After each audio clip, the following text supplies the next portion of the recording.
नमस्कार दोस्तों, मैं रविंद्र वाजपेयी जनमत में आपका एक बार फिर स्वागत करता हूं। मित्रों, कल मैंने आपसे वायदा किया था कि उत्तर प्रदेश के चुनाव परिणामों से निकले बहुत सारे विषयों पर मैं क्रमशः आपसे चर्चा करूंगा और उसी संदर्भ में आज मैं सत्ताधारी भारतीय जनता पार्टी के बजाय विपक्षी दलों की जो प्रतिक्रिया आई है, मुख्य रूप से समाजवादी पार्टी और बहुजन समाजवादी पार्टी की, उसे लेकर मैं आपसे बातचीत करूंगा। समाजवादी पार्टी की ओर से उसके अध्यक्ष और मुख्यमंत्री पद के दावेदार अखिलेश यादव ने कहा है, उन्होंने अपने समर्थकों को, मतदाताओं को धन्यवाद दिया है और आगे संघर्ष जारी रखने के साथ साथ एक जो महत्वपूर्ण टिप्पणी की है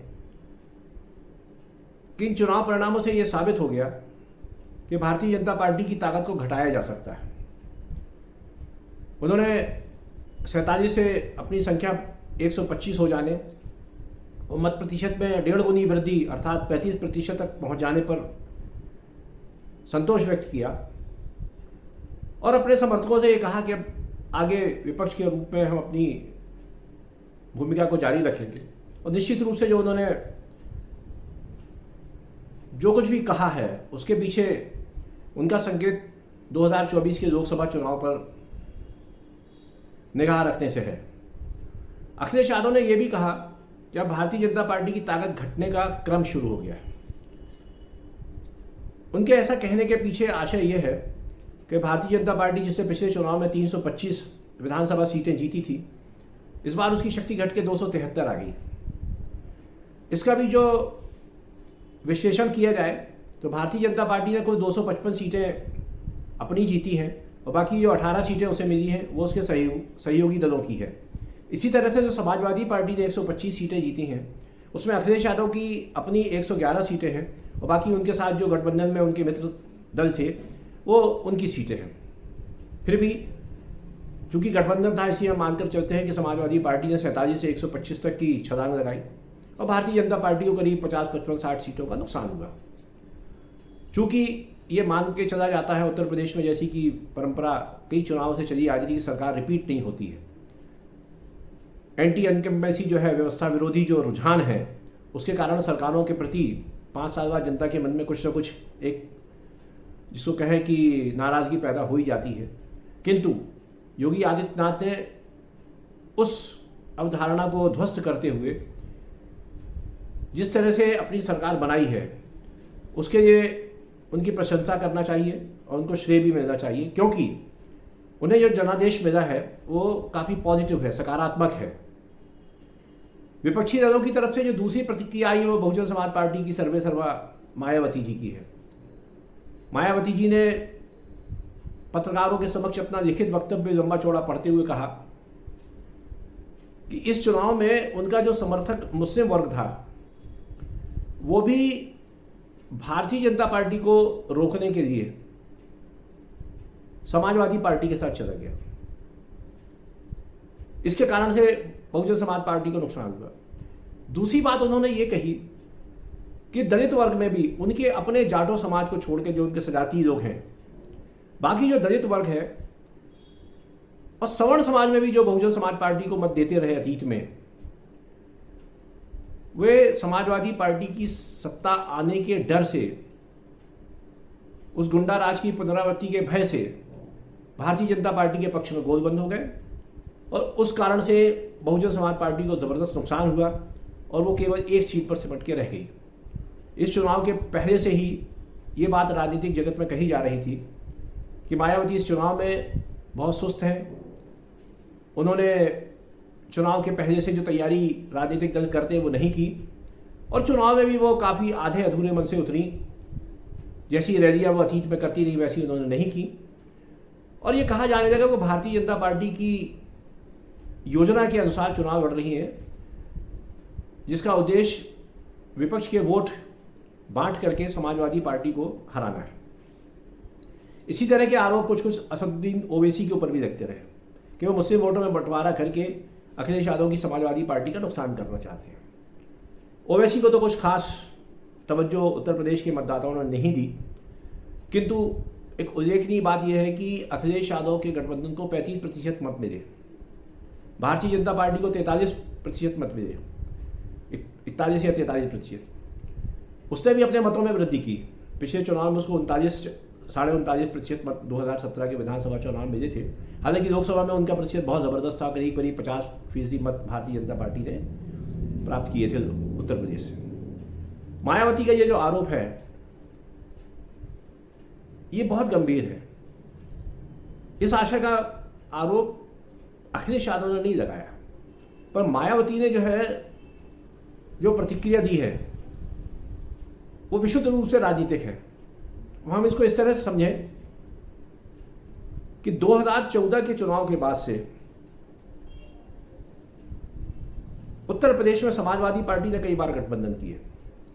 आपको याद होगा 2017 के विधानसभा चुनाव में उसका गठबंधन कांग्रेस पार्टी और लोकदल के साथ था। फिर 2019 का जो लोकसभा चुनाव आया, 2017 के विधानसभा चुनाव, फिर 2019 का जो लोकसभा चुनाव आया, उसमें पुरानी शत्रुता भूल करके समाजवादी पार्टी और बहुजन समाजवादी पार्टी एक हुए और लोकदल भी उसमें शामिल हुआ, राष्ट्रीय लोकदल। इन तीनों ने मिलकर के चुनाव लड़ा, किंतु उसके बावजूद भी ये भारतीय जनता पार्टी की मोदी लहर को नहीं रोक पाए और चुनाव के बाद जो परिणाम आए तो एक दूसरे के ऊपर दोषारोपण करते हुए ये गठबंधन फिर से अलग हो गया। ऐसी ही कुछ स्थिति 2017 के विधानसभा चुनाव के बाद बनी थी, जब अखिलेश यादव और राहुल गांधी, दो लड़कों की जोड़ी जो है वो भारतीय जनता पार्टी के आवेग को रोकने में असफल रही और अंततोगत्वा दोनों फिर अलग हो गए। अब इस चुनाव में अगर हम देखें तो कांग्रेस पूरी सभी सीटों पर अलग से लड़ी प्रियंका गांधी के नेतृत्व में, बहुजन समाज पार्टी अलग से लड़ी और अखिलेश यादव ने राष्ट्रीय लोकदल के साथ गठबंधन किया। और उसके पीछे भी उनका उद्देश्य ये था कि किसान आंदोलन से जो जाट समुदाय के बीच में भारतीय जनता पार्टी के प्रति कथित नाराजगी का जो अंदेशा था उसको भुनाने के लिए उन्होंने पश्चिमी उत्तर प्रदेश में जयंत चौधरी के साथ गठजोड़ किया। उसका उन्हें फ़ायदा भी मिला, इसमें दो राय नहीं है, किंतु जैसा वो एक्सपेक्ट करते थे या जैसा कि पर्यवेक्षक और मीडिया में एक चर्चा थी कि पश्चिमी उत्तर प्रदेश में अखिलेश यादव का जो गठबंधन है वो भारतीय जनता पार्टी का सूपड़ा साफ कर देगा, और यदि ऐसा हुआ तो फिर योगी सरकार का वापस लौटना मुश्किल हो जाएगा, क्योंकि पश्चिमी उत्तर प्रदेश अनेक दशकों से भारतीय जनता पार्टी का अभेद्य गढ़ बना हुआ था। जैसा कि आज आंकड़े आए हैं उनमें यह स्पष्ट हो गया है कि मतदान के 5 चरण पूरे होते होते तक भारतीय जनता पार्टी 211 सीटें जीत चुकी थी, अर्थात उसे बहुमत मिल गया था। और अंतिम 2 चरणों में फिर भी उसने काफ़ी मेहनत की और अपनी स्थिति को सुधारते हुए 273 तक गई। ये भी प्रेक्षकों ने कहा है कि 2 चरणों का मतदान होने के बाद समाजवादी पार्टी के जो कार्यकर्ता थे वो अपने पुरानी रंगत में लौट आए, अर्थात अनुशासनहीनता और जीत का जो उन्माद है वो प्रकट किया जाने लगा। यहाँ तक कि अखिलेश यादव की भी जो जुबान थी जनसभाओं में, कभी वो पुलिस वालों को इस तरह से डांटते थे जैसे वो स्वयं मुख्यमंत्री हैं। इस तरह की खबरें प्लांट की जाने लगी कि उत्तर प्रदेश के जो नौकरशाही के लोग हैं, बड़े बड़े अफसर, वो अखिलेश यादव से गुप्त रूप से जाके मिलने लगे हैं इस प्रत्याशा में कि उनकी सरकार आ रही है। और ये भी कहा जाने लगा कि जिस बंगले को अखिलेश यादव से खाली कराया गया था और मुलायम सिंह जी के बंगले को, उसका रंग रोगन शुरू हो गया है। अधिकारियों को समझ में आ गया है कि अखिलेश यादव सत्ता में आ गए। इन सब का असर हुआ और मायावती ने ये जो आरोप लगाया है इसके पीछे राजनीति है निश्चित रूप से, और इस बात का खुलासा तो हो नहीं सकता कि वो भारतीय जनता पार्टी को मदद करने के लिए मैदान में उतरी थी या अधूरे मन से उतरी थी। किंतु अखिलेश यादव से भी ये सवाल पूछा जा सकता है कि विगत 2-3 चुनाव में जब वो गठबंधन करके भी भारतीय जनता पार्टी को नहीं हरा पाए तो एक बड़ी पार्टी के नाते क्या ये उनका कर्तव्य नहीं था कि वो कांग्रेस से और मायावती से मिलकर के एक ऐसा गठबंधन बनाते जो भारतीय जनता पार्टी के सामने एक कठिन चुनौती पेश करता। और यदि वो ऐसा कर पाते तो मुझे लगता है कि उत्तर प्रदेश के मतदाताओं के मन में एक विश्वास बैठता, किंतु वो ऐसा करने में क्यों असमर्थ रहे। राजनीति जो है वो संभावनाओं के साथ आंकड़ों का भी खेल है, संख्या बल यहाँ बहुत महत्वपूर्ण होता है। अब यदि अखिलेश यादव को मिले 35% वोट, बहुजन समाज पार्टी को मिले 12% वोट और कांग्रेस को मिले 2-2.5% वोट, इन सबको यदि हम जोड़ लें तो ये आंकड़ा जो है 48-49% तक पहुँचता है। और यदि ये आंकड़ा सही हो जाता ये सब जो मिलकर लड़ते तो भारतीय जनता पार्टी को आसानी से पटकनी दे सकते थे। और मुझे लगता है कि जो हवा समाजवादी गठबंधन ने बनाई थी वो ज़्यादा प्रभावशाली होती, किंतु ऐसा नहीं हुआ।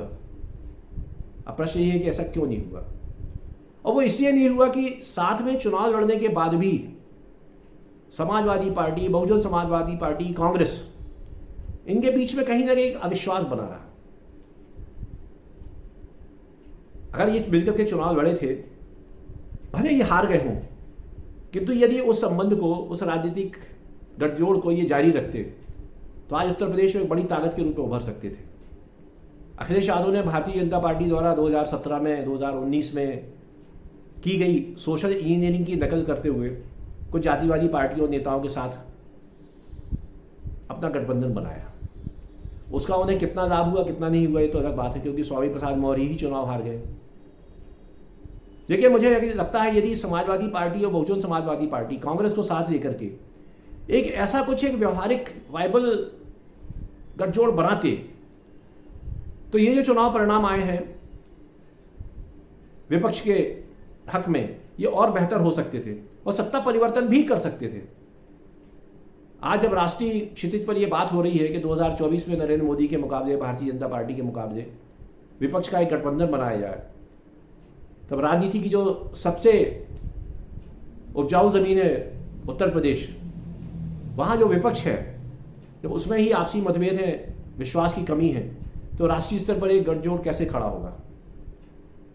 कांग्रेस उत्तर प्रदेश में शून्य हो गई है, किंतु वो राष्ट्रीय पार्टी है।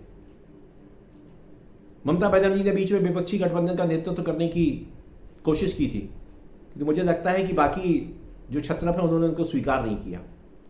अब विपक्षी गठबंधन के नेता के रूप में एक नई संभावना, एक नई महत्वाकांक्षा अरविंद केजरीवाल के रूप में भी आई है। हालांकि आज प्रशांत किशोर ने नरेंद्र मोदी का मजाक उड़ाते हुए कहा है कि 2024 की कहानी जो है वो अलग होगी। देखिए, मुझे ऐसा लगता है कि उत्तर प्रदेश के इस प्रयोग के बाद विपक्ष में आपस में गठबंधन करने की जो इच्छा है वो भी कहीं ना कहीं छिन्न भिन्न हो जाएगी। उसका कारण यह है कि जो क्षेत्रीय छत्रप हैं, यदि अखिलेश यादव की सरकार बन जाती तो फिर मुझे लगता है कि ममता बनर्जी और अखिलेश, दो बड़ी ताकतें मिलकर के विपक्ष को एकजुट कर सकती थी। पर आज केवल ममता बनर्जी ऐसी हैं जो इस बात का दावा नहीं कर सकती कि उनकी राष्ट्रीय पहचान है या राष्ट्रीय छवि है, और वो नरेंद्र मोदी को टक्कर दे सकती हैं। आज विपक्ष के बाद एक भी चेहरा ऐसा नहीं है, और यह भी दुर्भाग्य है विपक्ष का कि विपक्ष अपने एक कॉमन एनिमी के खिलाफ लड़ने के लिए भी एकजुट नहीं हो रहा। और जब जब भी विपक्ष ने अपने शत्रु के विरुद्ध एकजुटता दिखाई है वैचारिक मत भिन्नता के बावजूद, तब तब उसे सफलता मिली है। ये हमारा राजनीतिक इतिहास रहा है। तो मुझे लगता है कि आज अखिलेश यादव ने और मायावती ने जो टिप्पणियां की हैं, वे दोनों जो हैं वो एक तरह से हार की खींच मिटाने का प्रयास है। निश्चित रूप से अखिलेश यादव के पास जो संख्या बल आया है वो एक मजबूत विपक्ष की भूमिका अदा करने के लिए उन्हें ताकत प्रदान करता है, किंतु बीते 5 वर्ष में उन्होंने जिस तरह का राजनीतिक आचरण किया उससे कोई बहुत ज़्यादा उम्मीद नहीं की जा सकती, क्योंकि अब अखिलेश यादव के चरित्र में सत्ता में रहने का जो भाव है वो आ चुका है, और ऐसी ही कुछ कुछ स्थिति मायावती के साथ जुड़ गई है। इसलिए ये दोनों नेता इस बात को बर्दाश्त नहीं कर पा रहे हैं कि हमारी राजनीतिक स्थिति इतनी खराब हुई है, कितनी कोशिश करने के बाद भी हमें सत्ता नहीं मिल रही। आगे की राजनीति में क्या होगा ये कहना कठिन है। अरविंद केजरीवाल ने अपने इरादे व्यक्त कर दिए हैं कि अगला मोर्चा वो गुजरात में संभालेंगे, उसके बाद उनकी नज़र हरियाणा पे है। लेकिन क्या कांग्रेस और बाकी क्षेत्रीय दल अरविंद केजरीवाल के नेतृत्व में खड़े होंगे? क्योंकि अरविंद केजरीवाल के कारण ही कुछ राज्यों में कांग्रेस की स्थिति बहुत खराब हुई है, और वो भी कांग्रेस को दुश्मन अपना नंबर 1 समझते हैं, और कांग्रेस का विकल्प बनने की राष्ट्रीय स्तर पर आम आदमी की योजना भी है। इन सब संभावनाओं के बीच भारतीय जनता पार्टी को यह लग रहा है कि उसके लिए आगे की लड़ाई आसान है। आज प्रधानमंत्री ने जो पैतरा दिखाया है कि बजाय उत्तर प्रदेश की खुशी मनाने के दिल्ली में, आज वो अहमदाबाद में रोड शो करने पहुंच गए। आप सबको जानकारी होगी, इसी वर्ष के अंत में गुजरात के विधानसभा चुनाव होने वाले हैं और 2017 के बाद जो चुनाव हुआ था, उत्तर प्रदेश में भारतीय जनता पार्टी को बहुत ज़बरदस्त सफलता मिलने के बाद भी गुजरात में बहुत कठिन और कड़ा संघर्ष करना पड़ा था। भारतीय जनता पार्टी ने ये बात समझ ली है कि आम आदमी पार्टी दबे पांव ही सही गुजरात में घुसपैठ करने की कोशिश कर रही है। वहाँ अहमद पटेल के ना रहने से कांग्रेस काफ़ी कमज़ोर हुई है। भारतीय जनता पार्टी ने भी उसकी कमर काफ़ी को तोड़ दी है, किंतु एक समझदार सेनापति के रूप में नरेंद्र मोदी ने बिना समय खराब किए गुजरात में जाकर के दस्तक दे दी और अपनी हाजिरी मतदाताओं के सामने दर्ज करा दी। क्या अखिलेश यादव और मायावती इस तरह की समझदारी भविष्य में दिखाएंगे? यदि वो दिखा सकते हैं तो ही मैं सोचता हूं कि 2024 में उत्तर प्रदेश की सरजमीन पर वे कोई बड़ा राजनीतिक परिवर्तन करने में सक्षम होंगे। अन्यथा 2014 और 19 में जो हुआ है, उत्तर प्रदेश एक बार फिर मोदी लहर के साथ जाएगा, क्योंकि राजनीति अब पर्यटन नहीं रही है, वो नित्य अभ्यास से ही सफलता देती है। मोदी और योगी की जोड़ी ने इसको कर दिखाया है।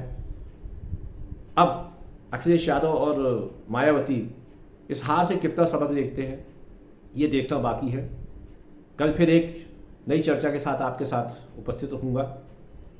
तब तक के लिए शुभ रात्रि, नमस्कार, धन्यवाद।